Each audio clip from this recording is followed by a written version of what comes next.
Welcome back to the channel. Racer X here, and I am in Pontiac, Michigan, not at the M1 concourse today. Actually, all of the unveilings from Dodge have now been completed. We saw all three nights. I brought them all to you live, and last night was really their big one, right? We saw their brand new EV in the flesh, and now we know they call it the Banshee. Well, I have a lot of stuff to kind of unpack on this, so I want to give you my thoughts. I want to talk a little bit about what some of the executives told me when they designed that car, how they designed that car, that stuff that you may not get from anyone else because I physically talked to those guys, and there's some stuff that I want to share with you on it. If you guys are new to my channel, please do me a big gigantic favor. Please hit subscribe. You can find that right over here in the corner. You can follow me on Instagram as well at RacerXOfficial, and here we go. T-minus 15 seconds.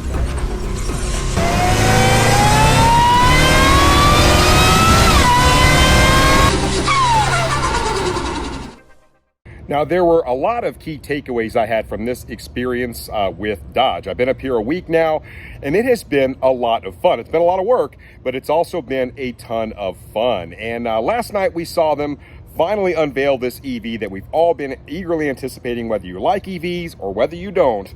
Everybody just kind of wanted to see what they had to offer us. So last night they brought it out. It was the 2024 SRT Charger Daytona Banshee. And of course we saw Tim Kuniskis, the CEO, get up there and kind of do his normal thing, and he is different than any other CEO. I want to kind of start off with this because the executive crew here, I mean, when it comes to Tim and all of his senior VPs and all the guys that work for him, they're just different. I don't know what else to say about it, but I had access to all of these guys. One, they told me they all watch this channel quite a bit, which actually floored me. I had absolutely no idea that they even knew who I was, but they all do. And it's because of you guys. So thank you guys so much for all of your support during this whole process, during the lives, and being so supportive.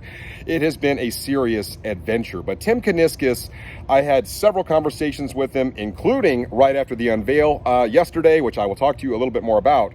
But what a bunch of guys that are super down to earth. They're all car guys, and I think that is so cool. And I've been around CEOs before, and these guys are the most approachable, some of the coolest CEOs and executive group guys that you can imagine. And they really do listen to your comments. They listen to the things that you guys say, and they listen to the influencers because that is their sounding board. And they made a point to tell me that. So I thought that was really, really cool. And then, of course, when he first came out, he had some unique things to say that weren't necessarily about the Banshee. First of all, a lot of people gave the new Hornet a lot of hate. You know, I saw all the comments. I read you guys' comments. I do it every night when I get back after these lives. And so many people hated the Hornet. I kind of like the Hornet. I didn't think it was bad at all. I talked to you guys about the importance of why they released the Hornet, so I know exactly why they did it, and it makes perfect sense to me from a business perspective.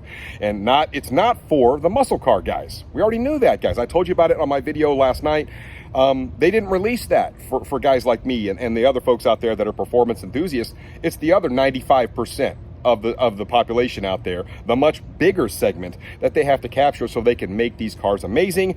And lo and behold, he mentioned, very first thing, 14,000 orders in one single day.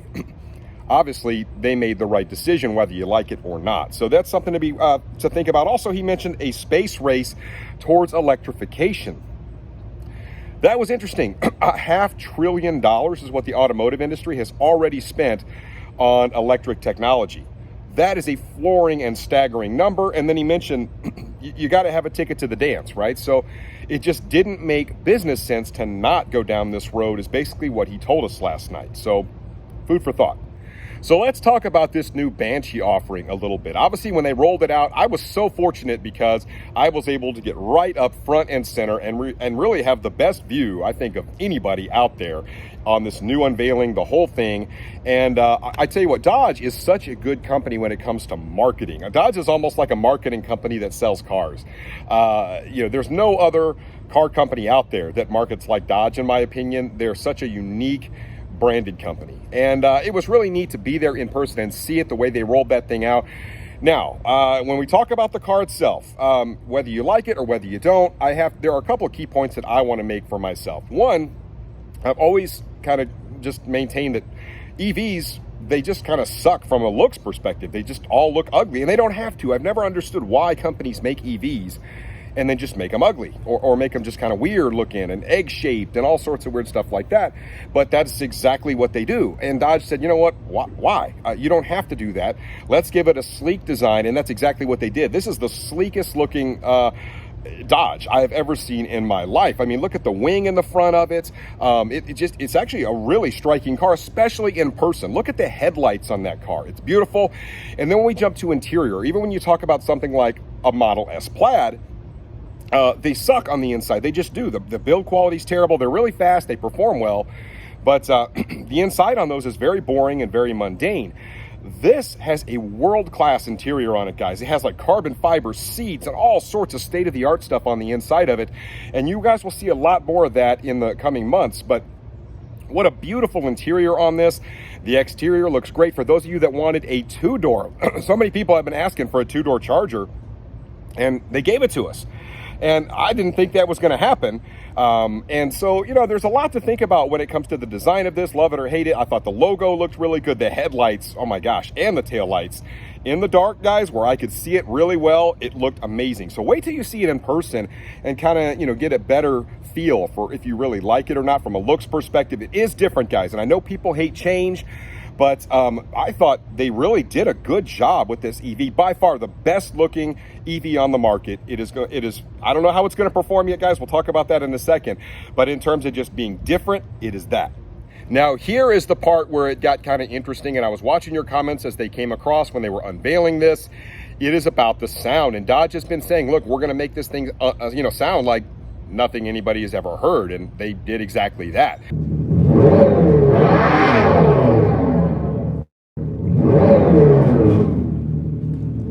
It was really interesting, the sound of that. And, you know, it didn't sound like a V8 muscle car. And after talking with the executives, that is not what they wanted. They didn't want it to sound like a V8 muscle car. That is exactly the opposite of what they wanted. They wanted it to sound new and sound different.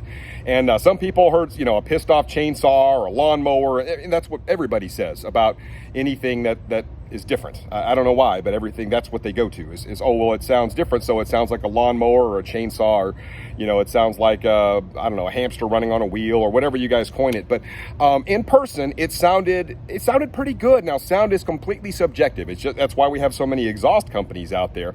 And when I talked to Tim after the unveiling, he said that particular one had a performance exhaust on it. And I don't know how that works because it's electric. But that's what he told me. It said they had a special performance exhaust on it from Direct Connection. So if you buy one that doesn't have that performance exhaust, maybe it doesn't sound quite like that. This is a piece I still have to get figured out. But some people said they love the sound of it.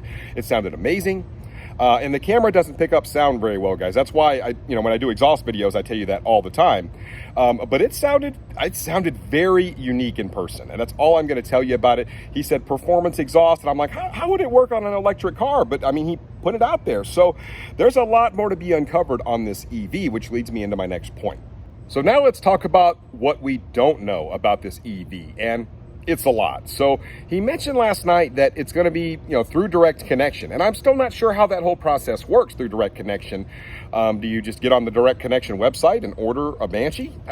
Because, he mentioned there's like 9 different power levels that this thing is going to have. 9. So if we think the Charger or Challenger has a lot of power levels now, when you talk about, the GT engine or the Pentastar, then you jump up to 2 naturally aspirated V8s, and you got a couple of Hellcat variants. Now all of a sudden we have 9 different ones. So you roll up next to a Banshee at a stoplight, I mean, it's hard telling if you're going to be racing against something that makes 300 horsepower or 1,300. I don't know. And that kind of is the point of this. We don't know how much power this is going to make. They didn't talk about performance at all.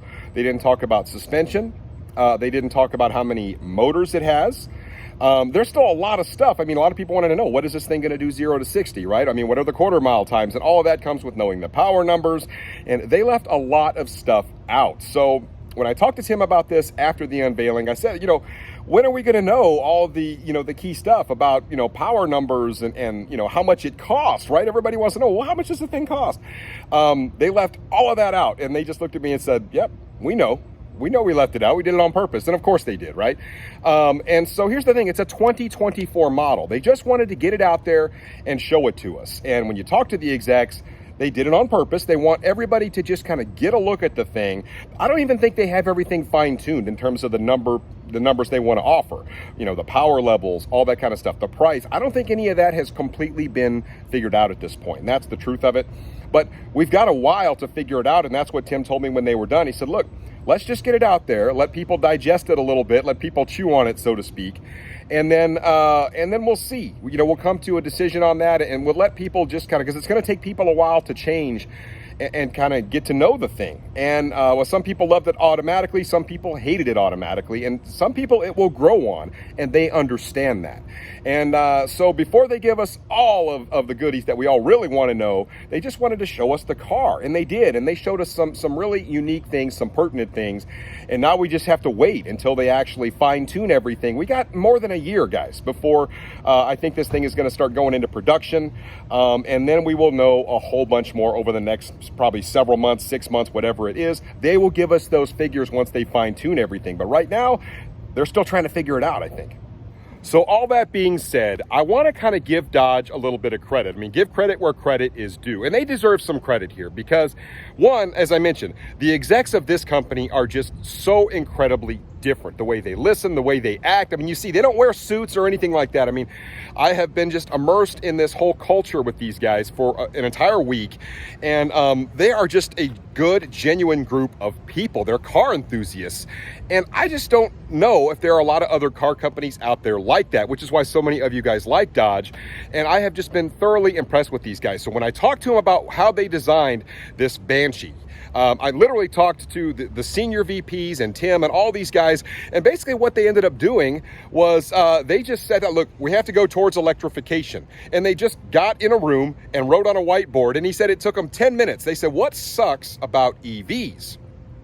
And he said it was the shortest meeting ever. In 10 minutes, they had everything that sucked about EVs. The way they look, there's no sound, everything that you guys have told me about why you hate EVs, they all know what they understand and they get it. And they wrote it all down on a whiteboard. And then they started tackling each one of those things one by one. It was just, hey, you know, what can we do about sound? What can we do about why, you know, they just look terrible? Da, da, da, da. And they just went all the way down the list until they had something they felt like they could work with. And that is just from listening to influencers and people like you guys making comments and just understanding why people hate EVs. And they basically tried to design an EV from the ground up. You heard Tim mention it. They're not chasing Tesla with this offering. And I think it's important to understand that. They didn't even look at what Tesla was throwing out there. They wanted to do their own unique powertrain. They wanted to make it look different than anything you've ever seen, not only from Dodge, but in the industry. They wanted to do a lot of industry first, you know, the whole like push to pass type thing. There's a lot of unique things about this particular offering, and they wanted to give it just a completely different look, and a look that Tim calls just Dodge, right? You know, something that nobody else can claim. And they did that. And it all started from this kind of ground up approach.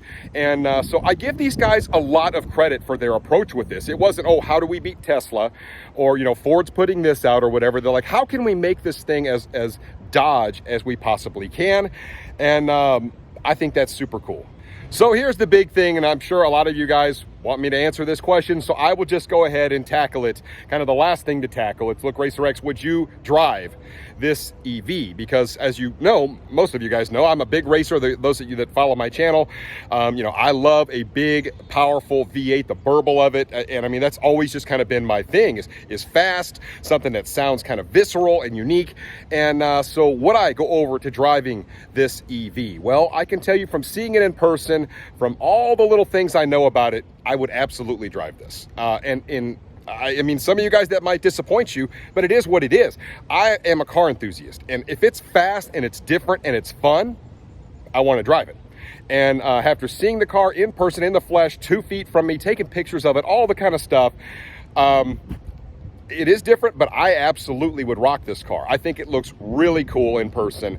I think it would make a serious statement at a stoplight, and I just think Dodge did a really good job with it. We don't know the power numbers like we said, so I mean, I would of course want it to be the fire-breathing monster, the upper level trim, and just the coolest thing they have, but then we also don't know the price. So we'll just have to wait and see what they have it, but yes, I would absolutely drive this.